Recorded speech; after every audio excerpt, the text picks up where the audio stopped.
ফ্যাসিবাদের পুনর্বাসনের আপনাদের যদি কারো কোনো পরিকল্পনা থাকে দয়া করে সতর্ক করতে চাই।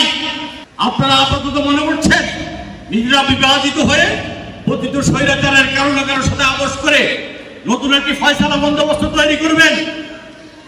যদি তাই করেন তাহলে যে দুঃশাসনের ইতিহাস 15.5 বছরের ভিতরে কাটিয়েছেন, আগামী 30 বছর সেই দুঃশাসনের কবলে আবার এই জাতিকে পড়তে হবে। বন্ধুরা, আমরা ঐক্যবদ্ধের আহ্বান জানাচ্ছি, পুরো জাতিকে বলতে চাই আসুন ঐক্যবদ্ধ হই।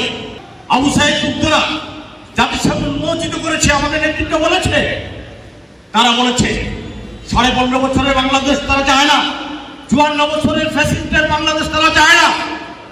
তারা জুলাই গণঅভ্যুত্থানের মধ্য দিয়ে যে শব্দের বীজ বপন করেছে সেটি একটি নতুন বাংলাদেশ।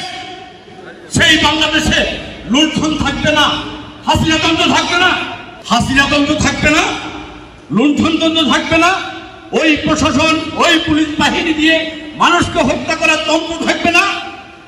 রাষ্ট্রের মালিক হবে জনগণ। আজকে রাষ্ট্রের মালিক হয় যারা ক্ষমতা দেয় তারা। সংবিধানে লেখা আছে সকল ক্ষমতার উৎস জনগণ। আর আমরা 54 বছর দেখছি রাষ্ট্রের মালিক এদেশের জনগণ কখনো হয় না।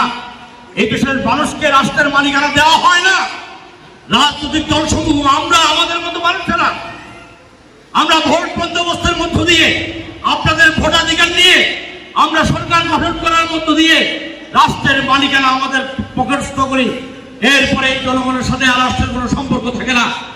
এই জনগণ রাষ্ট্রের মালিকানা পায় না।